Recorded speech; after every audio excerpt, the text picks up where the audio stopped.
If men actually understood this, they'd take more care. Lower testosterone in a man impacts his magnetism. Every time the man enters into the woman, he's taking on her values. I did live a very westernized playboy lifestyle through drinks, drugs, pornography, and liberal sex. That is how you attack a man. World War III is actually happening now.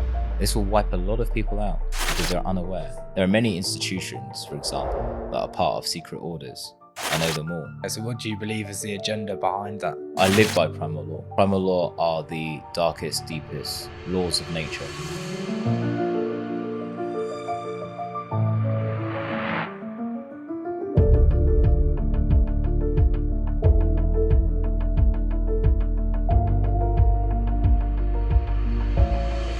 Welcome to another episode of Transformation Code. In this episode, we sit down with Michael Murray and we discuss some powerful truths around masculine embodiment, polarity, and primal wisdom, exploring how we reclaim our core instincts and build relationships rooted in truth, leadership, and natural laws. We'll go deep on sex, relationships, dating, emotional responsibility, and the subtle art of being able to hold a woman without collapsing or controlling. I'm curious to unpack both his insights and the lessons behind the man. Enjoy this episode and take all of the wisdom that you desire. We'll start by just outlining some of your methods and the principles which you personally run your life with, which are the laws of nature. And so, if you could go into some detail or just an overview of that to begin with. And then, I'm excited to dive deep into the conversation today. Yeah, okay. So I have a program called Primal Law. I live by Primal Law. Primal Law are the darkest, deepest laws of nature. Primal doesn't mean unsophisticated. It just means close to the base. Prime actually means first. And actually, the black man was the first one on the planet. The African was. We are the same color as the mud, right? So in some ways, we connect to the earth a lot more deeper than, let's say, most other races. My family are also from a long line of tribal kings. And tribal kings followed Primal Law because it was a way of establishing order within a community. And that was keeping them safe, understanding when they needed crops, when they needed to grow a high capacity of animals for the community. And Primal Law is something that I rediscovered over the last 6 years or so by diving deep into myself. I did live a very westernized playboy lifestyle when I was living in Europe. I was living in Spain, driving fast cars and fast women, a really fast life, whilst having a conservative marriage. But that ultimately broke down, and through divorce, which was very painful, it forced me to learn, because I was always a family man. I was brought up on family values, and I wanted to understand how it actually works within today's westernized world. I realized that I am still very much a Western man. I'm probably not going to go back and live in a village in Africa.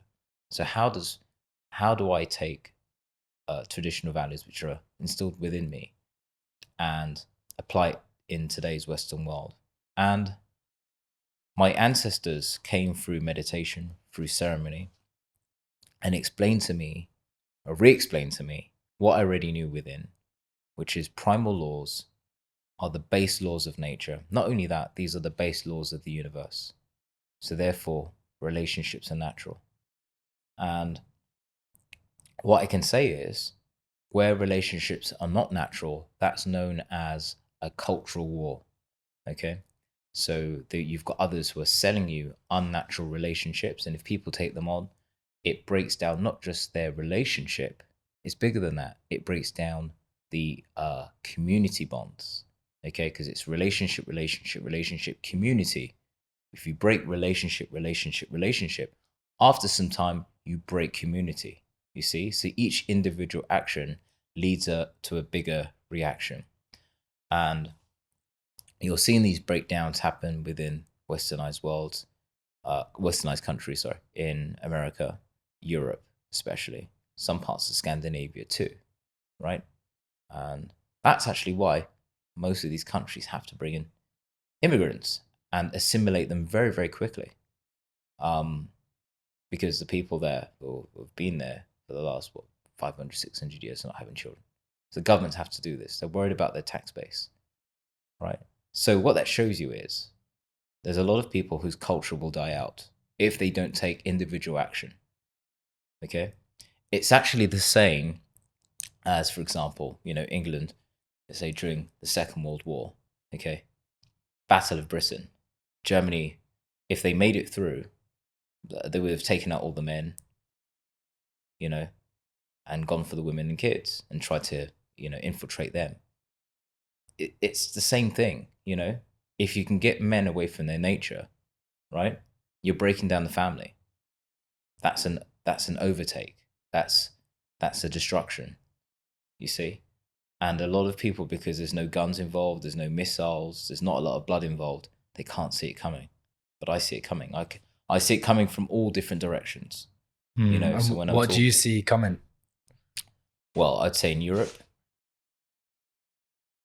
with the unseen forces moving the way they're moving, there will be hardly any white people in England. Over Great Britain anyway. Probably Sweden too. Germany for sure. France for sure. Yeah, most of Europe, apart from Eastern Europe. Poland, Hungary, Czech Republic, Russia, Ukraine. Most of their original culture will stay intact. The rest are done for in the next 20 to 30 years. Even in America, there's a reason why they're bringing so many immigrants too. They've got to replace the old heads, and this is something I understand to a T, and if you really care about your culture and your bloodline, it's a responsibility to reproduce. Okay? So nowadays, when people don't take on this responsibility, it means that their bloodline's dying out. And why is it important? That's because I'd say most people have had ancestors who have fought in wars, traveled over many days, climbing over mountains to get to safety. And every single person is the last point in the chain. Until you actually have a child, you're the last point in the chain. And that chain could be going back 10,000 years. That actually makes you very grand, but if people don't realize it, they don't think they're very grand. They think that they don't matter. Their decisions don't matter outside of themselves, but it does. It does matter. So I've been given the responsibility from my ancestors as a tribal king to remind people of this, because I know this better than most, and get the best men on the planet to remember Primal Law, because it's actually within the DNA, it's in the base program, but because we have so many other programs running over it, you may not be able to see it. I see it clearly, but if I remind you, you'll also be able to see it clearly, and then you'll know exactly what to do. Yeah, and I mean, just before this podcast, you were sat across from each other and you go, literally direct, we haven't spoken about any of this, but you're like, you've got family or ancestors from the army. I was like, actually, yeah, I do. Like, legit, like a lot of my family, both on my mum and dad's side, tracks back a lot in the military. Sisters in the army, but like ancestry, tons of in the bloodline is a lot of military. Yeah. So like this stuff, how are you there's so many avenues. We've got a long conversation ahead. But yeah, when it comes to even reading that, what is that gift? How do you see the unseen? Okay. Well, from my ancestors, we are known as Dark Lords. Okay. We are what's known as the negative. Okay. So the light is positive, the dark is negative. It doesn't mean anything bad, right? But we are known as like carbon. We are dense carbon beings. And so what we can do then, that negative can absorb all frequencies, right? So I can absorb all frequencies when I tap into the dark carbon nature of myself. And from there, I can pull in all frequencies that's going on around me, okay? Whether it's music, whether it's spirits, all kinds of sounds. And for example, your DNA at the end of it has telomeres, and telomeres are bouncing frequencies. So I read the telomeres and I can kind of understand what your DNA is saying. And because I have awareness, your ancestors want this awareness. They want someone to be aware. So they're going to reach out to me because they know I'm aware. You might not be aware, but I'm aware. So therefore they will speak to me, and I just read that information. And I can do it with plants, I can do it with animals. So you said more about the dark negative energy in your ancestry. Can you explain deeper about that? Okay, so basically, without light, everything would be dark, okay? And there's a lot of things happening within the unseen, okay? So there's lots of different vibrations that are moving, okay? And dark energy, okay, or dark carbonic energy absorbs all of those frequencies, right? So what we do is we absorb those frequencies, or we can transmute these frequencies because of our awareness of the different frequencies which are taking place. So in Africa, for example, you might have heard of something called juju, which is it's a black magic. And most people think it's bad. It's nothing bad. Sometimes people can use it for bad things, but if you actually understand this power, you use it for good. You can use it to protect people, protect yourself, and there are light versions of black magic, which is actually saying good words. You might have seen the experiment with a glass of water where people have spoken positive words and it changes the crystalline structure of the water, and where people speak negatively towards the water and it changes into a more solid, constricted crystalline structure.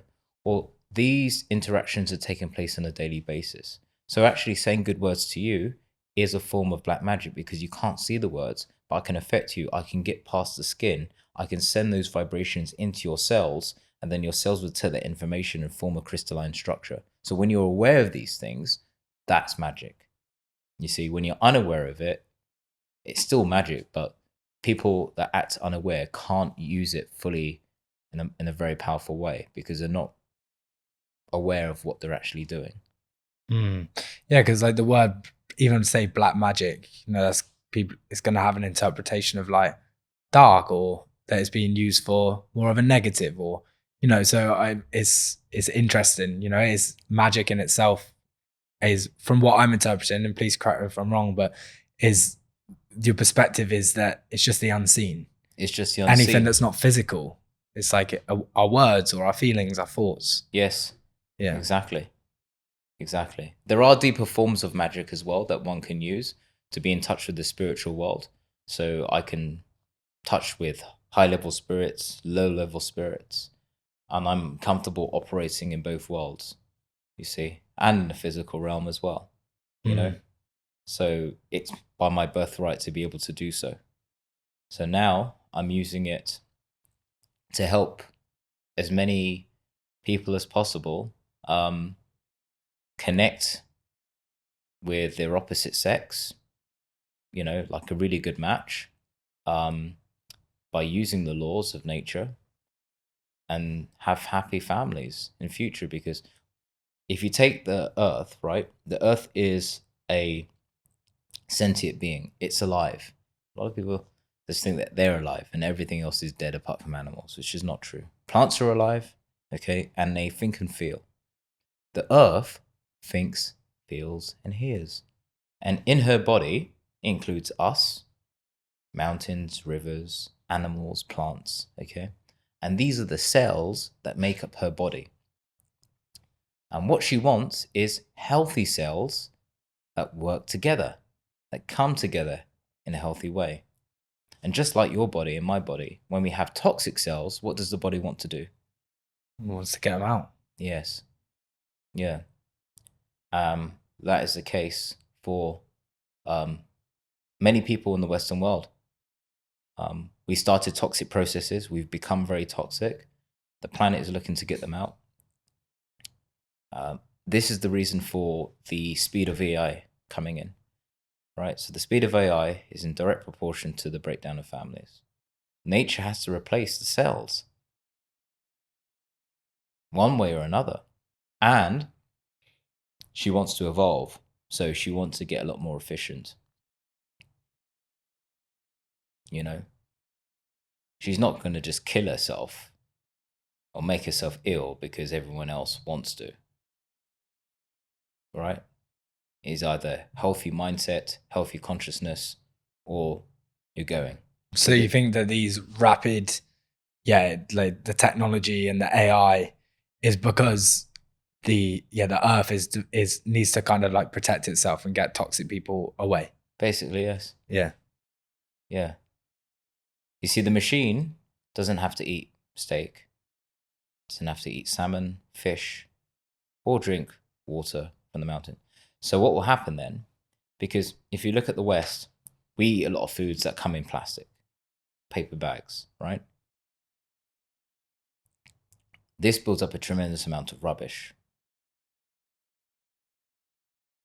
We have a lot of chemical processes and industrial processes to be able to feed the masses. This, after some time, makes the land obviously very toxic, okay? And if you still have a large amount of consumers, depending on that land, that particular piece of land doesn't have time to heal, okay? Or that river, the sea doesn't have time to heal because you're constantly taking and taking and taking, right? The planet needs to balance it back. So it needs to take back. And it will take back human beings, things like COVID, vaccines. That's a planet, by the way. It will also take it back in the form of selling degeneration to the ones who are willing to buy it. Degeneracy.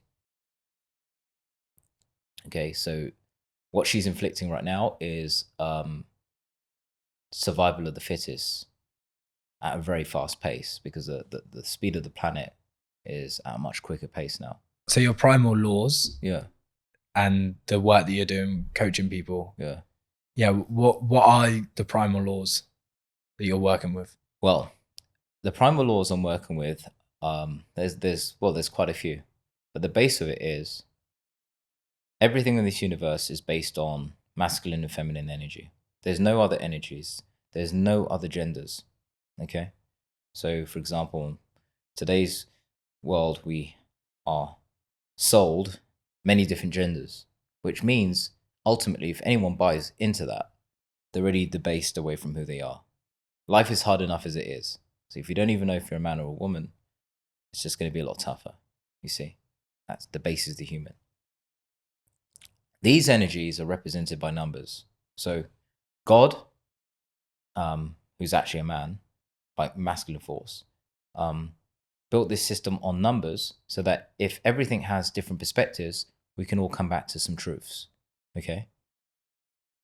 The binary numbers, ones and zeros. Man is represented by 1, woman is 0. And it actually looks like the genitals. It's exactly the same. Masculine energy is lines, like the genital. So if you look at a building, straight line, straight line, straight line, straight line. That's masculine energy. And that provides a structure. The feminine energy, which is the whole, is the space you go into for creativity. So actually, God holds up the universe, okay?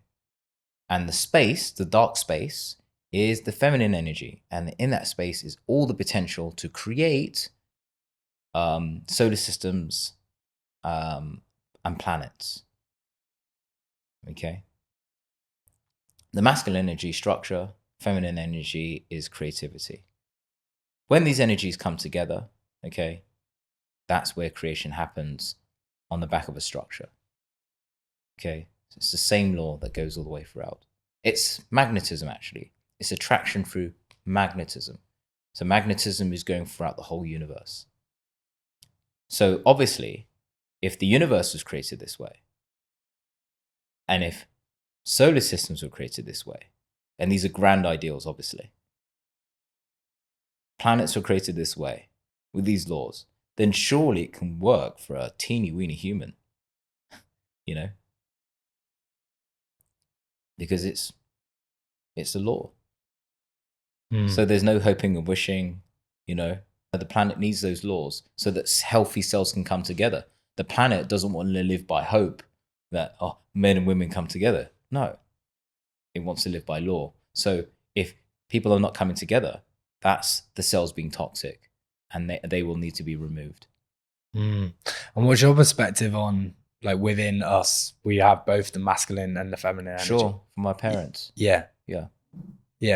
But when we're born, we're going to be predominantly more masculine or predominantly more feminine.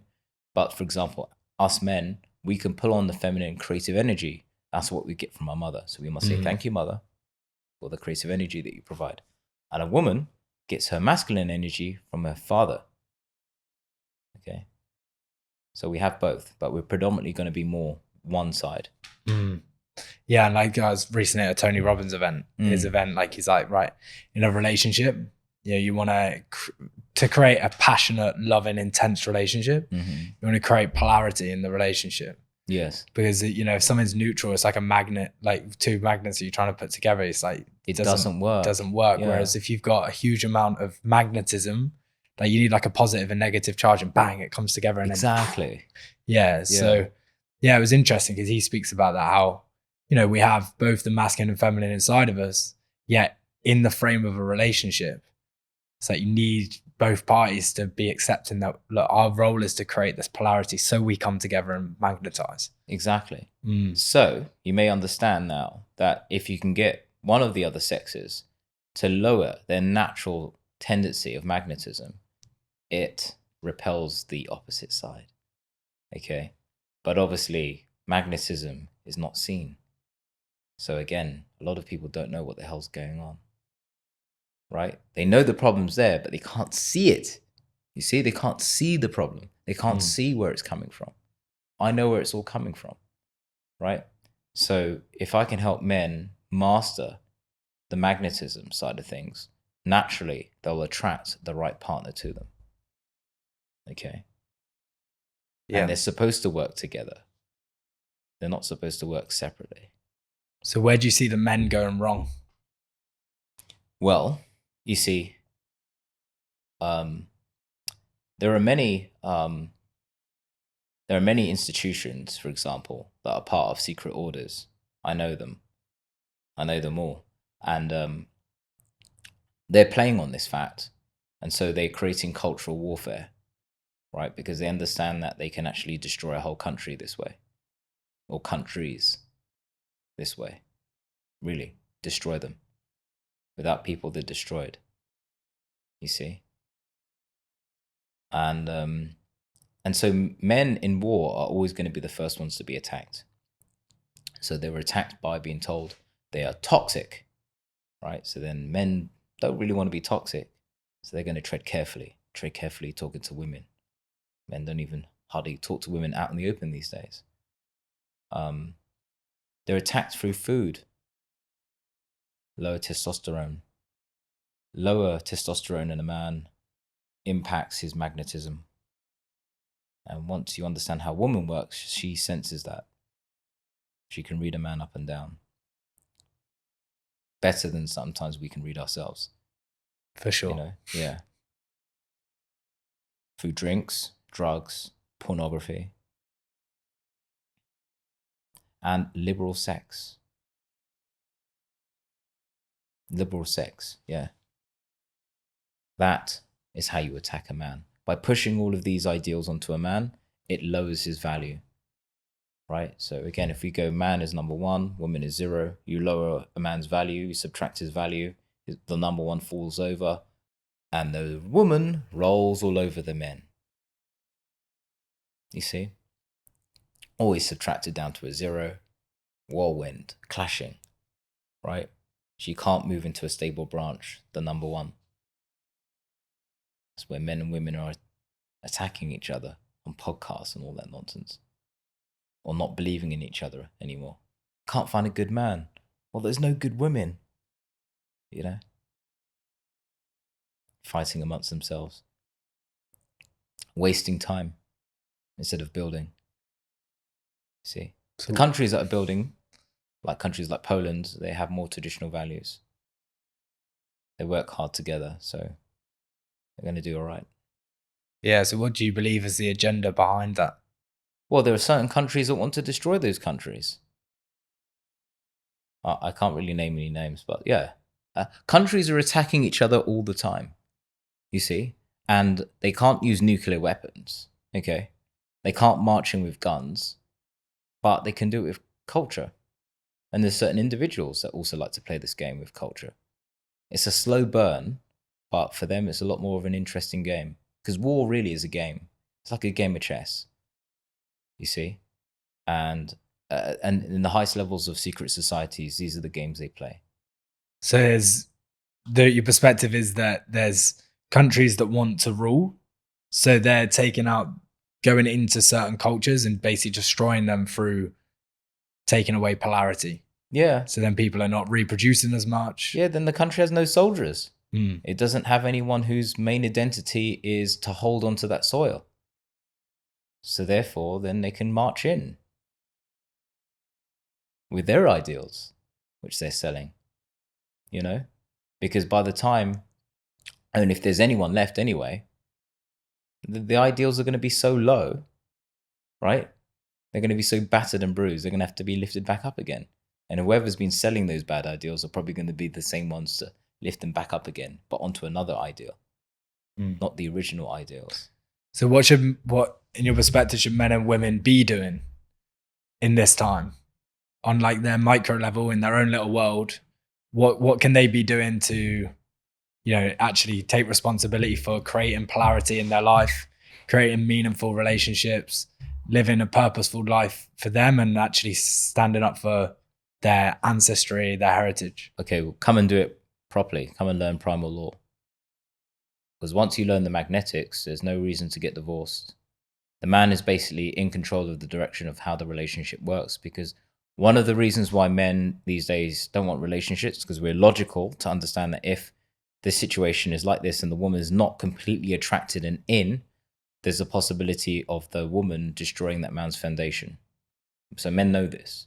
But if there's a way where the man can understand naturally, he can keep the woman close to him with the magnetics, which is completely natural. He won't have that risk, so therefore he will take the step towards forming his own family and furthering his own bloodline. You see? So yeah, you'll have to come and learn Primal Law. And it's not the women that have to learn it first, it's the men first. Because again, man is number one. So men come first. Okay, I know maybe some of the women might not like that, but men come first, and I'll explain why. The man holds up the wall. Okay, so like, again, the building, ones.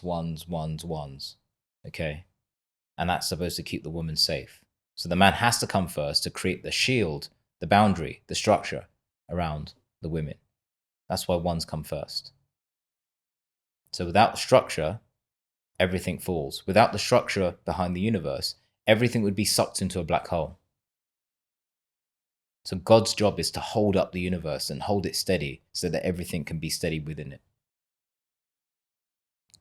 Otherwise, no one would have stable ground. You see? So that's why men are attacked, because if you attack the men, no one has stable ground. The women don't have stable ground because they can't produce it on their own, and nor do the children. So step one with the Primal Law, is the man steps up, creates a solid foundation. He has to create a solid foundation structure within himself. Yeah. And he has to understand now, because of the war that's happening, how things work in the unseen. So, for example,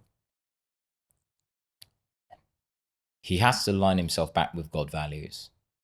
And once he understands how to align himself back with God, he's less likely to then sleep around. For example, sexual exchange, it's got the word EX. So it's got the letters EX. And that is an exchange of values. I think everyone forgets that. Everyone thinks in the West, as long as I wear a condom, right? As long as I don't get the girl pregnant, everything fine. As long as she's on the pill, everything's fine. No. That's low level understanding of things. You see, every time the man enters into the woman, he's taking on her values. She's actually taking on his values. She's actually getting ready to prepare to give birth, right, to his values. So that's why it's very painful for women that when men sleep with them, they get heartbroken when the man jets off, because the body is already getting prepared to receive that man. You know, this is designed by nature. If men actually understood this, they'd take more care. You know, they're giving their actual program to a woman without giving their semen, just by being inside there alone. Okay? And the woman is giving her information to the man, right? But also, for example, let's say if a woman has slept with 20 other men previously, right? And let's say, for example, the man she's meeting, you know, he likes to go to the gym, he likes to run, he likes to eat healthy, right?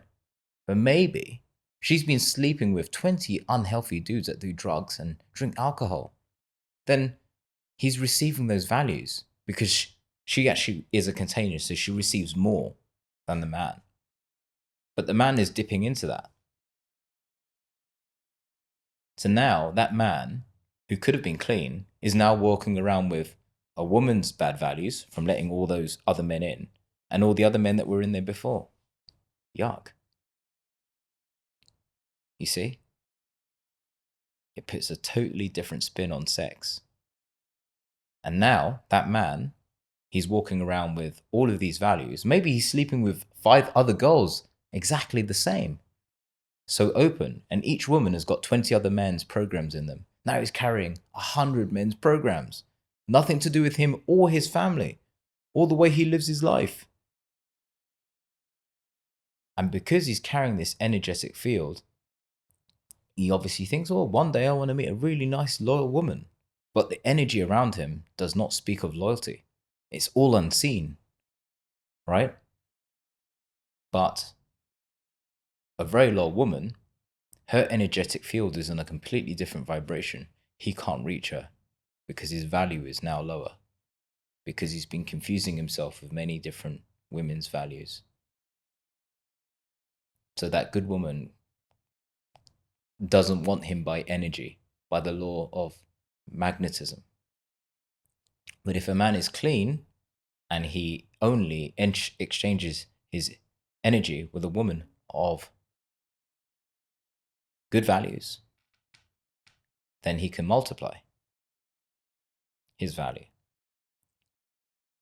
So sometimes it's better for men to wait and not rush into these things, because the woman who probably will wait for things is probably a woman of higher values. So there's always a sacrifice taking place. The easy woman will probably give you lots of bad values, okay, and lower energy values, okay. And the woman of high values, you sacrifice your time and energy getting to know her because she was raised right, okay. And that's a man who values himself, really, not the one who is sleeping around with lots of women. So you see, a lot of the things you see on the Instagram of man is he's driving a Lambo and he's on a boat with like 10 different women. That's cultural warfare being sold to degenerate the mind. It's an interesting perspective. Yeah. So like, so say for a listener who's like, well, actually I have slept with X amount of women before, a woman who's like, I've slept with X amount of men. I actually do want to clean myself up, and I do want to attract, the opposite sex of, the partner of my dreams, whatever that looks like. They're like, actually, I need to own the fact that I didn't know this information before. Yeah, a lot of people didn't. Yeah, and actually, I do want to clean up, and I do want to transform and have a loving, passionate relationship. What would be your strategy for that? Because have you had a similar journey with this as well, where you kind of like either knew this information then forgot, or did you learn this information from an experience? Well, I've been in a situation where I lived a very flamboyant playboy lifestyle when I lived in Spain, and I slept with my fair share of women, you know. some of quite low values actually. And I would say it took me about 2.5 years to clean, you know. But I wasn't that bad, like in terms of like sleeping with hundreds of women. But I do know some people that have, and it would take them a lot longer to clean. So what was your cleanup process? Fasting, cutting out alcohol completely, drugs, and plant medicine ceremonies, and some other things. But they'd have to come and learn Primal Law for that. So plant medicine? Yeah. What experience did you have with that? Well, when I was in Barcelona, I was doing this program called Impact, which was a program for entrepreneurs to get better with the health, mindset. And it was a 3-month program. I got extremely fit and I completely changed my diet. I really learned about the dangers of sugar, right? And I cut out things like bread, And at the end of the program, we had to go to the mountains in Girona and do ayahuasca. And I know a lot of people have been on ayahuasca journeys, but for me, I didn't really want to do it. I was really stuck in my westernized world. It's like, I don't want to become a hippie. And that allowed me to really reconnect with my ancestors. It was just like a whole big line of kings, and they were just coming back to me going, remember who you are. And, this is your bloodline, and explaining to me like science, like ancient chemistry, I was like, wow, okay, I see how all these things work. And then they kept calling me back for more ceremonies. So every time I came back, I kept learning more and more. And that's really where the cleaning process was taking place, really, from that. And then they taught me some other ways to clean out. And it made me really realize that I wasn't treating my body sacred. I was like, right, look how many times I have to clean. And then it was only afterwards I understood, wow, that's why modern society is getting people to become so easy with liberal sex, because it really devalues the internal system.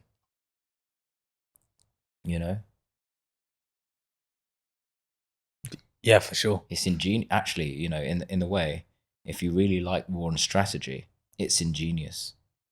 It really is.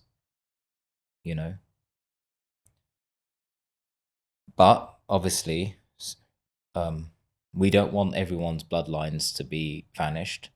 We want the best ones to, there are men who really value themselves, and men who really want to have a good partner in their life who's going to be loyal to them and not wondering if they're out there cheating. There's women that want men who are going to be stable and strong and who are not going to be out there cheating. And with Primal Law, it's very easy. Yeah, it's very easy. So in your perspective, what builds the foundation of a rock solid, polarizing, passionate relationship? Okay. Well, the man being number one, he doesn't take up too much space. So there's something called space control. And that's managing the space around you without really moving too much. And that means without moving too much of your emotions. So if a man's not moving too much emotions into the space around a woman, she's got the space to move, okay? Because she's circular, she's the whole. She moves around. So she can now come into the space and be herself. And in the space of a man, because she can be herself, she will love that man. If the man is pushing his emotions into the space, his emotions are stronger. So his emotions take up the space. When his emotions take up the space, she's suffocated. So she has to roll away and leave. The other hand is, if the man is not standing up and maintaining his emotions, the woman may feel unsafe and start to use more of her masculine energy that she gets from her father. And therefore, You have a 1 and the 1, and they polarize each other. They can't move because none of them are moving. So that's where you get the man-woman butting heads. You see? So these are all energy laws. So a man has to understand his own emotions, not repress. We've probably seen our fathers repress emotions. But also, they actually acted more like men than a lot of men today. They actually got over their emotions, right? And so, today, in the modern world, we actually look back at them and go, oh, it was wrong because they didn't express themselves, No one really talks about the British, stiff upper lip anymore. But that was real man stuff, Like your grandfather, great-grandfather, for sure, they were doing stiff upper lip. They weren't crying, unless someone in the family died, then no tears coming out. That is man. Realistically, that is man. You see? And the one who has the least amount of emotion is the leader. So if you take it back to the caveman days, okay, the caveman had to lead his wife and kids, and they had to go travel over a mountain to get to another place because there was more food. And let's say the journey was a little bit dangerous. Maybe it was cold, maybe it was snowing. What do you think would have happened if the man started crying or being very emotional? But they would have been like, not felt safe and not know what's going on, and probably would have died. Yeah, they would just lose confidence, and they would just understand that they're probably going to die. If he can't handle it, they can't handle it. That's exactly how they see it. So women have it in their DNA. If he can't handle it, I can't handle it. Traction lost. Yeah, it's an interesting perspective for sure. A man who who's not able to sit with their emotion and is uncontrollable. They've just lost their emotion altogether, whether that be they've lashed out, or whether that be there's just cry, like uncontrollable crying over something small, or whatnot. But then there's also the opposite end of like a man who just suppresses everything and pushes it down, and then at some point that needs to be processed and worked through, because emotions drive our behaviors, right? Yes. Yeah. So it's a real balance between the two. Yeah. So the way the man does it is this. He processes his emotions with other men. Because other men, I know this might sound a bit odd to a lot of people, but other men are the best therapy for men. Not to sit and go to therapy sessions, especially with women, right? But with other men. Why? Because other men understand other men. And, we've probably been there when we've had issues. We sit with our male circle. Our male circle don't really want us to cry for too long, right? So maybe, we're going for a breakup or whatever, they'll be like, there. Probably for about 5 minutes. And then your friend will say, hey, let's go for a run. Let's get this out. Let's get all this bad energy out. Come on. Tomorrow will be a better day. Come on. Keep your chin up, right? That's what a man is supposed to do. Be around other men that help that man find solutions very quickly, not delve too much deeply into his emotions, because then he can't stand up as a number one. He becomes wobbly. So he can't really be his true self. He's supposed to, by nature, be that way. And also, instead of repressing emotions, he's supposed to understand himself. So let's say, for example, he's gone for a breakup, okay? It's upsetting. The best thing that man can do is to understand himself, why it happened. Really look at himself, why it happened. Not to repress it, but to really understand himself so he can stand up and maybe do better next time.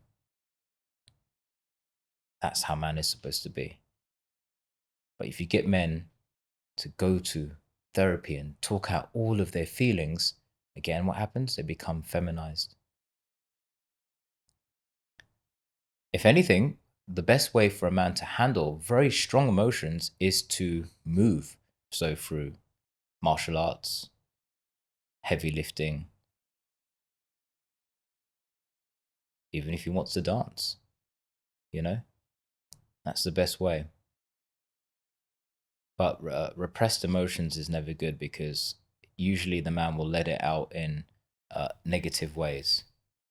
You know, we've seen it where if a man doesn't know how to handle the emotions, he might shout at people, be violent, or he might be really violent on himself, drinking and drugging himself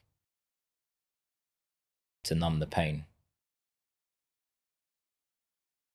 But man should always look for understanding, and that understanding, right, soothes the emotion.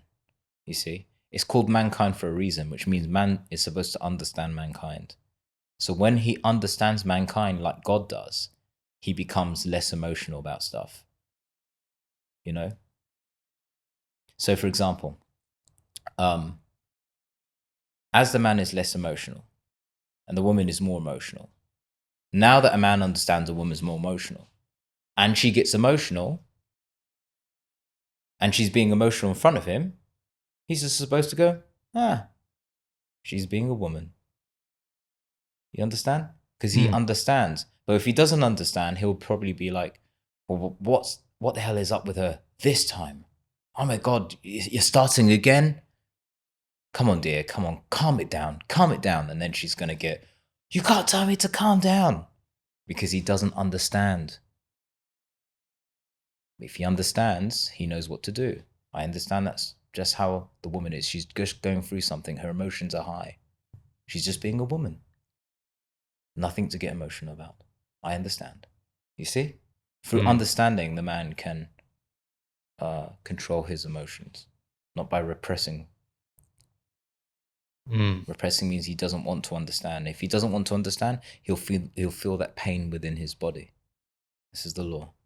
Yeah, because I think there's also, my perspective, there's something courageous with a man who, like, even for myself, where an intense emotion arises, and I'm able to just be present with it, be with it, yet still courageously move forward. And I saw that when Tony Robbins has come up again. But yeah, when I was at a Tony Robbins event where someone said something in the audience that was really meaningful for him, and it moved him. And you could see there was tears in his eyes. Emotion was moving. Yet he was so present with that emotion. And there was no part of me that looked at him and was like, you're weak. It was actually more like, fuck, you're powerful, man. Yes. Like, to be there and present with whatever's going on, but without being lost in it. Yes. Yeah. And I'm curious to hear what your perspective is around that in like a relationship frame. Yes, I'd say exactly the same. I don't think it's a good idea for men to cry in front of women unless it's a special occasion, which could be getting married, proposals, and deaths in the family. Okay? It has to be reserved for these types of occasions, because then, to the woman, she feels safe and she understands, okay, these are appropriate times for crying. But if a man is crying at any other time, she will lose attraction just by nature. For example, this is going to be quite brutal, but for example, you might be sitting there watching the news, okay? And you might be watching the news, and on the TV, they're showing the war in Gaza. And maybe, for example, 10 kids have just been blown up, okay? And you're sitting on the sofa with your missus. Even in that situation, if you start crying, she will lose attraction.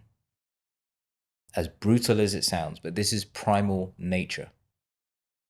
The reason why is because she knows that you're supposed to understand the realities of life, including war. So how could you be a warrior and not understand war? But if she cries, right, and she's like, oh, Sam, oh my God, this is terrible. Oh my God. That's a woman behaving natural. If she doesn't cry, and she's just watching it with a bland stare, your relationship in trouble. Because if she's that cold and calculating, watching something like that, there's something blocking her feminine energy. You see? So these are how the roles are. The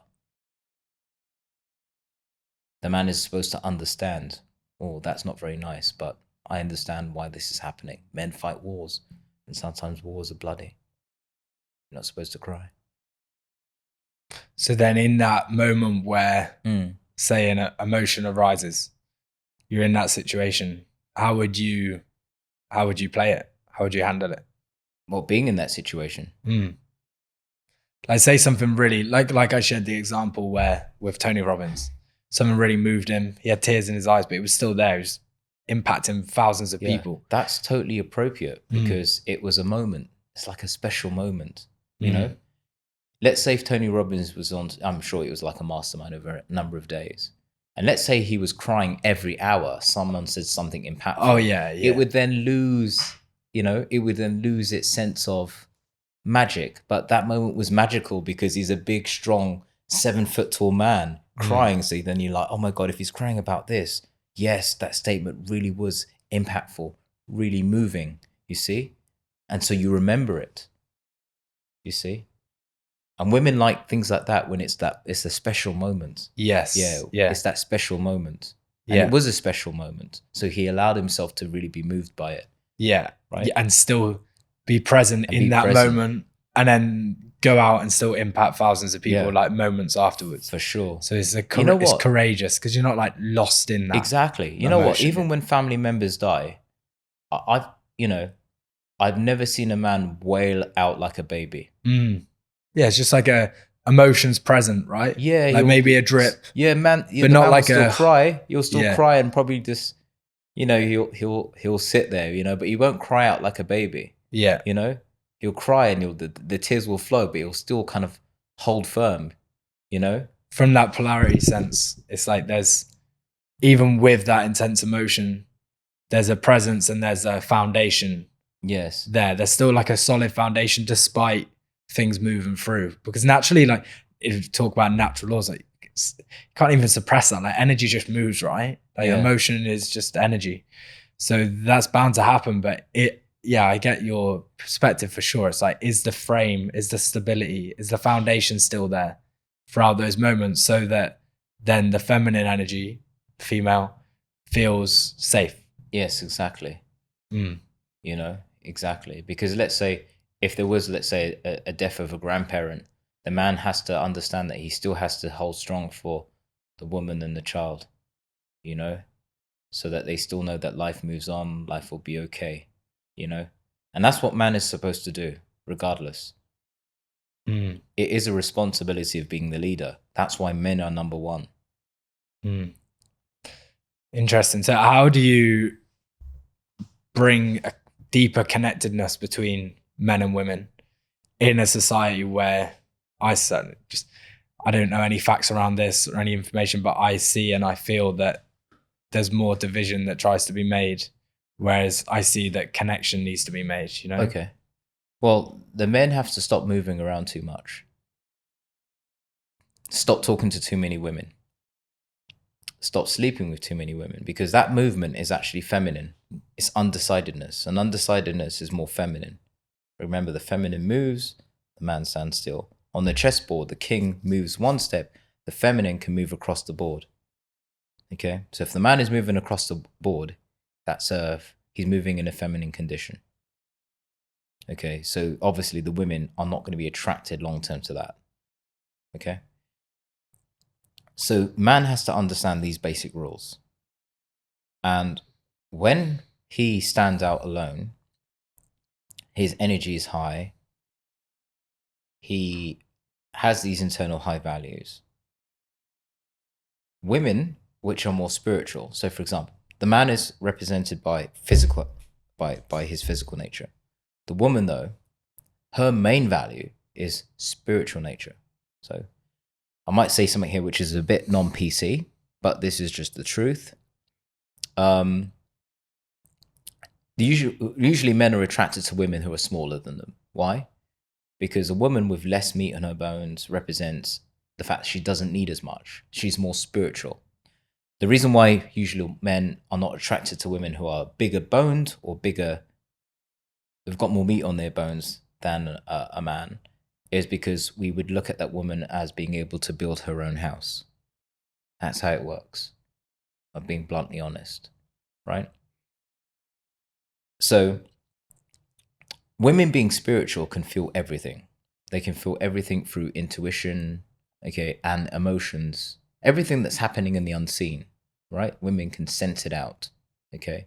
Sometimes they just go along with our bull, right? But they know exactly what a man is doing and what he's up to. They know, right? And so if a man is holding himself up, he's not speaking to women, but not speaking to women. Not even having lots of women in his phone, okay? Not speaking to lots of women on Instagram, because these are also energy flows and transactions. She will sense his form of discipline and his own self-respect for self, that he's holding himself for the highest value women. So the highest value women will seek him out. They work like dolphins. So the man is not supposed to be out there chasing. That goes against the natural law. He stands like a pillar. The women roll to him. You see? So as long as he has enough confidence in self that they will roll to him, they will. But if the man loses confidence that they won't roll to him, he'll go out there chasing. And if he moves the pillar, the structure, the women roll away. Right? Because he's out there chasing. He's moving too much. So he has to believe in his own oneness. And the woman will come to him. The most beautiful, the most loyal, the one with the best values. So that's the way that works. So from a dating standpoint, say for someone who's looking for their partner, saying the man builds himself, builds his worth, builds all these characteristics. Through internal. It's all internal. It's all internal. From the food, drinks, from what he reads, music, creams he puts on his skin, hair, internal. And that will lead to external produce as well. If he's doing all of these things and living organically, he's in alignment with God. But if he's disaligned with God, his body's going to be a bit more toxic. Then where does, like we started at the beginning, where we have the masculine and the feminine inside of all of us, right? So then outside of the relationship frame, because I'm kind of going to speak at this as two different frames. You got the relationship frame where you want a traditional man-woman with, the masculine energy, feminine energy, polarity comes together, passionate, loving, bang. Yeah. So then say just talk to the man who's outside of that frame of a relationship. What do you go about doing to integrate the feminine energies as well? Okay. You don't. The woman respond to the men. So really the work has to be the men first, and the women will reflect accordingly. You see, if you see women behave in a certain way, it's always a reflection of a man's ideal, right? You see, when you argue with a woman, right? What do the women always say or try to do? They always try to blame it on the man.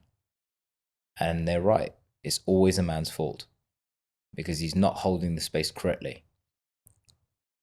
Right? So women can work with women, but men should just be helping other men become number one. And the women will act accordingly. So for example, if the very best men stop sleeping around women and hold themselves accountable, the women want those men. So they're going to have to act accordingly. Right? If the man is not sleeping around, they won't sleep around because they know that that's what they need to do to get that best man. Right? That's what that's what they'll look at. But if the best men are sleeping around, they're still going to want that man. But that man who's sleeping around has very bad ideals. And then he's going to inject from his genitals into those women, those bad ideals. So he'll ruin them. You see? And then that spreads into society. That's the way it works. So it all comes from men first. So if the best men uphold, they change everything. So like the man, we has the feminine and the masculine energy inside. Yes. More predominantly the masculine. Yes. Yeah. But there's still an element of feminine, right? Yes. From the mother. From the mother, yeah. Which I view it as, like there's the masculine being like the physical, feminine being the spiritual, right? Exactly. Which like is still powerful to actually have that ability to tap into that as a man too, right? Because it's like also the feminine I see as being like receiving. Yes. So it's like even like in this space where we're here, like we're recording this podcast, and there's a sense of receivership too, where it's like, right, we're in this space, like this, we're receiving this. Yes, of course. Yeah. Yeah. So I'm interested, like, to your perspective on that. Well, this is the thing.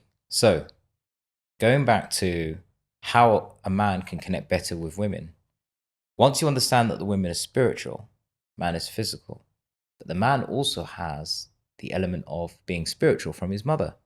So what a man is supposed to do is, by understanding mankind, use his mother's energy to connect with a woman spiritually. Once you connect under the surface, very difficult for it to be broken. But you see, if a man is on the surface and he doesn't care about his spirituality, and the woman's really spiritual, but he's just treating her like a physical body, he's just using her as a piece of meat, he doesn't really see her. She can never love him.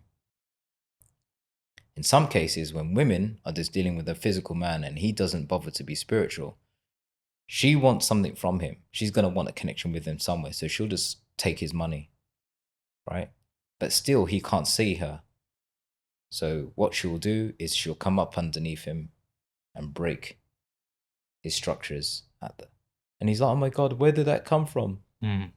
I didn't know she wanted a divorce. He can't see it. She's spiritual. But he never works on that. He just worked on getting money and providing a good home and working hard. It's like, dear, I've worked so hard. And it's like, you don't even know me, because she's spiritual, right? So the man has to come from his level, come down here, connect with her here spiritually, and then go back to his position here. Yeah, so what I'm hearing there is a sense of integrating all sides of self. For sure. And then from that space, having a deeper level of understanding to connect. Yes. But then still holding that foundational frame. Yes. Inside of the relationship. Yes. So that the woman feels safe, seen, for understood, sure. Which is the makeup of a powerful relationship, right? Yeah.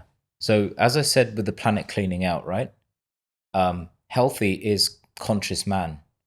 And now if you take it, then man that is just working on the physical level, not working on the spiritual level, is not as healthy. He can't connect with a woman properly. So it's unlikely he's going to connect with a woman to increase his bloodline. So that means that that man's DNA is going to die out because he wasn't conscious enough to learn about his spiritual side. He's too ignorant, all right? So he can't connect with woman. She's not going to want his babies, okay? So it means then that the man who is physically there and spiritually there, he has the higher probability of connecting with the best women, and they will make family. And let me tell you, the best women want family. So any of you guys that are like, yeah, I just want a hot chick, the hottest chicks want family. The hottest chicks that are good looking, good values, they all want family. Because why? They're raised by a good family, right? They're raised by a good family. The women who don't want family, different values, I would say. Yeah, traumatic values. It is what it is. Okay? So this is what a man has to do, and this is what the planet wants. And those men that are just operating here, well, the AI machine's ready to replace you. Right? So you see everyone's putting all this information into AI, which is going to be very good for the planet, but it's there to replace the people who don't want to have children. So you see the reproduction, like we were chatting just before about that. Again, I don't know stats around this, but like I just see and take my own information around the people I grew up with and people around me who are similar age. And like there's two things. Like one is people seem to be having kids a lot later, just from what I see. Yes. Or two, not having kids at all. Yes. You see that as like a game plan. Yeah, it is. By nature overall, but also by institutions, also piggybacking off the back of this.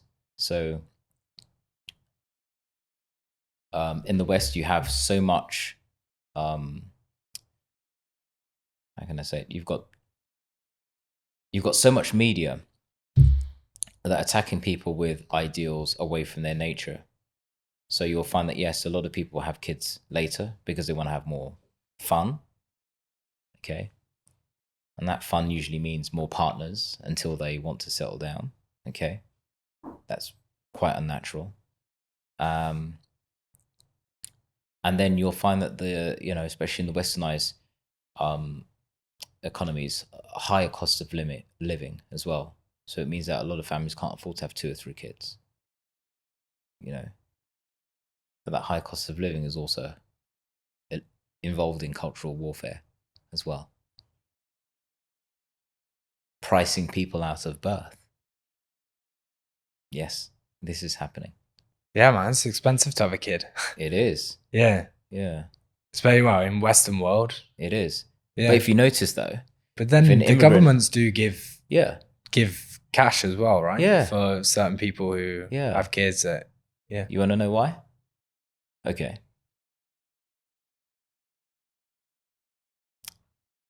They kind of understand what's going on in the government, but they can't do anything about it, right? Because they're on the back foot. And like I said, certain enemies of these countries in the West, okay, who are playing with cultural war, understand that the government have to bring in lots of immigrants on a very, very fast basis. So they can't even assimilate properly, right? So they don't integrate with the culture properly in half of these countries. This is what's happening in England, Germany, France. I'm not racist by any means, I'm African. I love all, right? I'm just explaining to you real facts here, okay? The countries, though, all they're worried about is having a future tax base they can tax. And if the people that have been there for a very long time, if they're not having kids, they have to forget about you. What's the point in giving you money in a house? If you give the immigrant a house, for example, and money, that immigrant is probably used to having 3 to 4 children. So therefore, be able to increase the tax base. But on the other hand, probably in about 20, 30 years, the original identity, values, especially religious values of the country, will be completely disintegrated. Now everyone is divided. Now they're conquered. Because now, who's going to fight for that land if everyone's divided? No one.